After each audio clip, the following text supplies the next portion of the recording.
ناظرین گرامی السلام علیکم ورحمۃ اللہ وبرکاتہ۔ سیدھی بات کے تازہ ترین آج کی بات خاص بات میں آپ لوگوں کا استقبال ہے۔ ناظرین گرامی، میں انصار عزیز ندوی اس وقت دن بھر سے آئی ہوئی کچھ اہم ترین خبروں کی تفصیلات لے کر آپ لوگوں کی خدمت میں حاضر ہوں۔ تفصیلات میں جانے سے پہلے آپ لوگوں سے جو درخواست ہوتی ہے اس پر توجہ کرنے کی اپیل کروں گا۔ دونوں پرائم ٹائم شائع ہو چکے ہیں جن پر اہم ترین خبروں پر تبصرہ ہوا ہے۔ جن احباب نے نہیں دیکھا جائیں دیکھیں، دوسروں تک پھیلانے کی کوشش کریں، لنک کو شیئر کریں۔ ادارے کی مضبوطی ناظرین گرامی آپ لوگوں کی مضبوطی ہے۔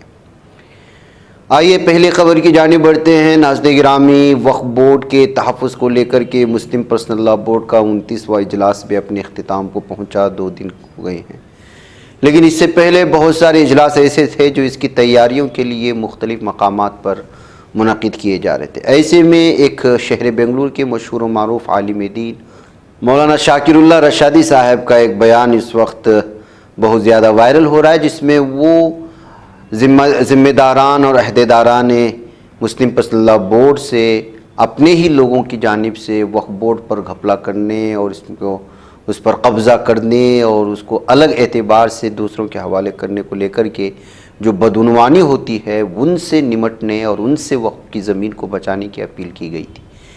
یہ ویڈیو الگ الگ تبصروں کے ساتھ سوشل میڈیا میں شیئر کی جا رہی ہیں اور وائرل ہو رہی ہے، تو سوچا کہ آپ کے سامنے بھی اس پیغام کو پیش کیا جائے، آپ خود اس کو سن لیں۔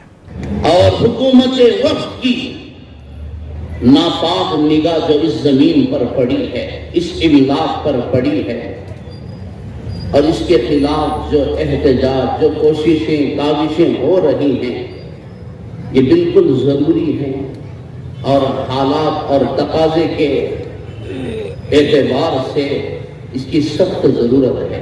لیکن میں ان اکابر علماء کرام کی موجودگی میں میری اس قوم سے میں سوال کرنا چاہتا ہوں۔ میں ملک کے اکابر علماء کرام کو یہ پیغام دینا چاہتا ہوں۔ میں نے پچھلے کئی میٹنگوں میں all India Muslim personal law board کے سیکریٹری جناب فضل الرحیم صاحب مجددی دامت برکاتہم سے، عمرین محفوظ رحمانی صاحب بھی تھے، ان کے سامنے بھی میں نے یہ کہا ہے، آج بھی کہتے ہوئے مجھے کوئی تکلف نہیں ہے۔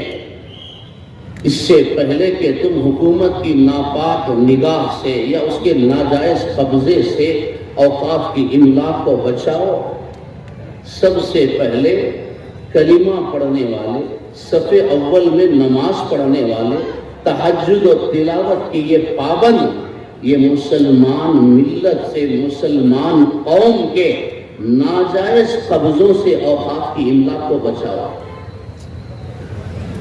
کیا یہ سچائی نہیں ہے؟ آج اوقاف کی دکانوں پر کس کا قبضہ ہے؟ آج اوقاف کی املاک پر کون ناجائز قبضہ کر کے بیٹھے ہیں؟ آج اوقاف کی املاک کا کہاں تک صحیح استعمال ہو رہا ہے؟ کیا یہ سچائی نہیں ہے کہ اوقاف کی ایک دکان جو سڑک میں ایک اچھے مارکیٹ میں، بازار میں اور شہر کے قلب میں ہے، جس کا کرایہ 25,000 روپیہ، اس کا کرایہ کتنا دیتے ہیں؟ 50 روپیہ، 100 روپیہ۔ کیا اللہ کو غیرت نہیں آئے گی؟ اللہ کہاں تک تمہاری خیانت کو برداشت کرے گا؟ کیا یہ سچائی نہیں ہے کہ 100 ایکڑ کی زمین غیر مسلموں نے نہیں، حکومت نے نہیں، ہمارے مسلمانوں نے بیچ کر کھائی؟ میں جانتا ہوں کہ میری یہ باتیں بڑی کڑوی لگیں گی، مجھے کوئی پرواہ نہیں کہ کون اس کے تعلق سے کیا سوچے گا۔ یہ حقیقت ہے، یہ سچائی ہے، آج ہم کو اسے تسلیم کرنا پڑے گا۔ سب سے پہلے مسلمان ظالموں کے ظالمانہ قبضے سے ہم کو اوقاف کی املاک کو بچانا ہوگا، بعد میں ہم جائیں گے حکومت کی طرف۔ ناظرین گرامی، آئیے دوسری خبر کی جانب بڑھتے۔ توانائی کے شعبے میں ہو رہے بے تحاشا نقصان کے پیش نظر اتر پردیش حکومت نے بڑا فیصلہ لیا ہے۔ بجلی فراہمی کا نظام اب نجی شعبے یعنی پرائیویٹ سیکٹر کے حوالے کیا جائے گا۔ PPP public private partnership model کے تحت شروع میں ریاست کے پوروانچل علاقوں کو نجی شعبے کے حوالہ کیا جائے گا، کیونکہ محکمہ توانائی کو سب سے زیادہ خسارہ پوروانچل اور دکشنانچل ڈسکام بجلی کی تقسیم والے کارپوریشنز علاقوں سے ہو رہا ہے۔ شرد پوار اور اجیت پوار کے درمیان پارٹی کے انتخابی نشان کو لے کر جاری تنازع پر سپریم کورٹ میں سماعت ہونے والی سے عین قبل شرد پوار نے عدالت عظمیٰ میں ایک حلف نامہ داخل کیا ہے۔ اس میں شرد پوار نے کہا ہے کہ اجیت پوار نے گھڑی انتخابی نشان سے متعلق ووٹروں کے ذہن میں غلط فہمی پیدا کرنے کی کوشش کی۔ گھڑی انتخابی نشان سے جڑے ساکھ کا نامناسب فائدہ اٹھانے کی کوشش کی گئی۔ شرد پوار نے اس الزام کو ثابت کرنے کے لیے 6 دستاویز پیش کرنے کی اجازت طلب کی ہے۔ مہاراشٹر میں اسمبلی انتخابات کے نتائج کے بعد بھی وزیر اعلیٰ کے عہدے پر معمہ برقرار ہے۔ مہایوتی اتحاد جس میں بی جے پی، ایکناتھ شندے کی شیو سینا اور اجیت پوار کی این سی پی شامل ہے، اس نے 288 رکن اسمبلی میں 230 نشستوں پر کامیابی حاصل کی۔ اس کے برعکس ایم وی اتحاد جس میں کانگریس، شرد پوار کی این سی پی، ادھو ٹھاکرے کا شیو سینا دھڑا شامل ہے، صرف 46 نشستیں جیت سکا ہے۔ سیاسی ہلچل کے درمیان مرکزی وزیر رام داس اٹھاولے نے ایکناتھ شندے کو مرکز میں بھیجنے کی تجویز پیش کر دی ہے۔ سپریم کورٹ نے انتخابات میں الیکٹرانک ووٹنگ مشینوں کی جگہ بیلٹ پیپر کے ذریعے ووٹنگ کروانے کی درخواست مسترد کر دی۔ درخواست ڈاکٹر کے اے پال کی جانب سے دائر کی گئی تھی، جس میں ای وی ایم کے ساتھ چھیڑ چھاڑ کے الزامات لگاتے ہوئے بیلٹ پیپر پر واپسی کا مطالبہ کیا گیا تھا۔ ہندوستان کا آئین اب سنسکرت اور میتھلی زبان میں پڑھا جا سکتا ہے۔ آئین سازی کے 75 سال مکمل ہونے کے موقع پر منگل کو ہندوستان کی 2 قدیم زبان میتھلی اور سنسکرت میں ترجمہ شدہ آئین کی کاپیوں کا صدر جمہوریہ دروپدی مرمو نے اجرا کیا۔ اس موقع پر نائب صدر جمہوریہ، دونوں ایوانوں کی اسپیکر، وزیر اعظم نریندر مودی اور اپوزیشن رہنما راہل گاندھی بھی موجود تھے۔ یوم آئین کے موقع پر خصوصی ڈاک ٹکٹ اور سکہ بھی جاری کیا گیا۔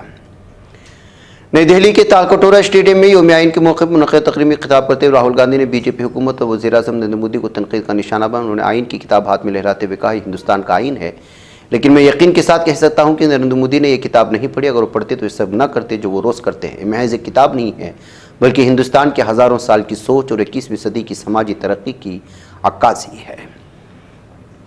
ممبئی میں ایک 77 سالہ بزرگ خاتون کو ڈیجیٹل گرفتاری کا شکار بنا کر 3.8 کروڑ روپے کی دھوکہ دہی کی گئی ہے۔ ساؤتھ ممبئی کی رہائشی اس خاتون کو 1 مہینے تک واٹس ایپ کال کے ذریعے خوفزدہ کیا گیا۔ بتایا گیا کہ وہ منی لانڈرنگ کیس میں ملوث ہے۔ دھوکہ دہی کا یہ واقعہ اس وقت پیش آیا جب خاتون کے واٹس ایپ کال پر بتایا ان کے نام کا پارسل تائیوان سے پکڑا گیا، جس میں 5 پاسپورٹ، بینک کارڈ، نشیلی دواؤں اور کپڑوں کا سامان موجود تھا۔ اس کالر نے خاتون سے کہا کہ ان کا آدھار کارڈ ان سامان کے ساتھ جڑا ہے اور اس پر پولیس کارروائی کر سکتی ہے۔ کابینہ کمیٹی برائے اقتصادی امور انکم ٹیکس محکمے کے پین 2.0 منصوبے کو اپنی منظوری دے دی ہے۔ مرکزی حکومت کے اہم پروگرام ڈیجیٹل انڈیا کے مطابق شہریوں کو جلد ہی QR کوڈ سہولت والا نیا پین کارڈ ملے گا۔ اس منصوبے پر 1435 کروڑ روپے خرچ ہوں گے۔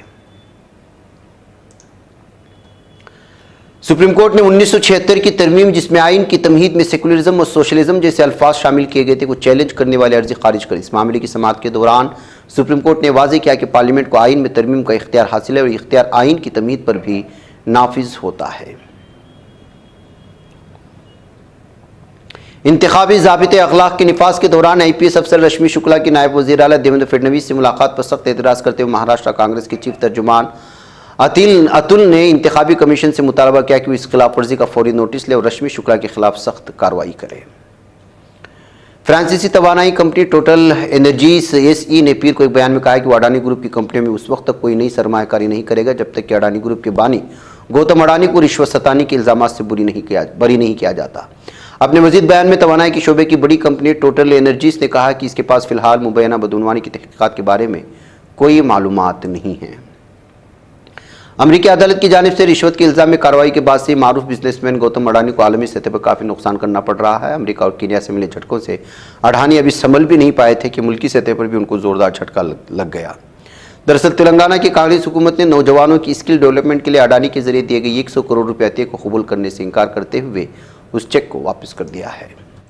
ملک بھر میں ججوں کی سبکدوش ہونے کے بعد عوامی زندگی میں سرگرم ہونے کے بارے میں کئی طرح کے تصورات و تنازعات ہوتے ہیں۔ اکثر موضوع بحث رہتا ہے کہ کیا سابق ججوں کو سیاست میں شامل ہونا چاہیے یا نہیں۔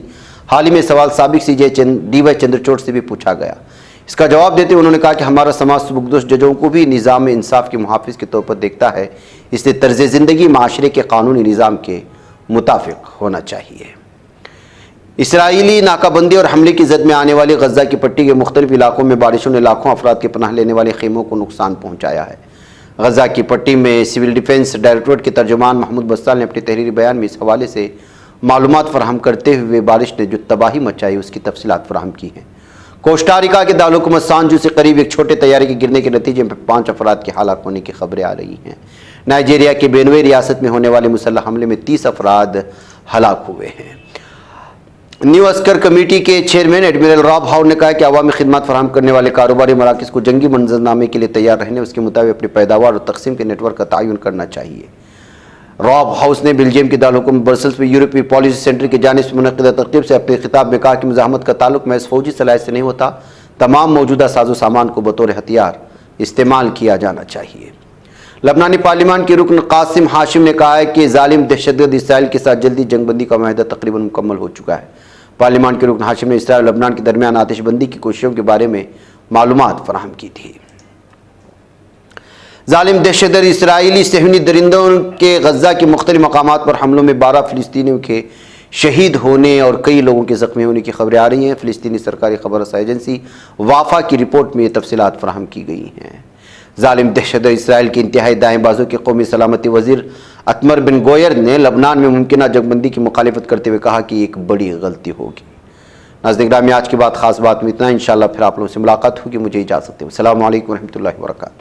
یہ چینل حق نگر بن کر کچل دیتا ہے فتنوں کو، اگر گندی ہو پالیسی تو مرتے دیکھ کتنوں کو، اسی بازار میں بکتے ہوئے دیکھا ہے سپنوں کو، سبھی یکساں ہے یہ پیغام دو غیروں کو اپنوں کو، وطن اہل وطن کا ہے گلے بے خار، سیدھی بات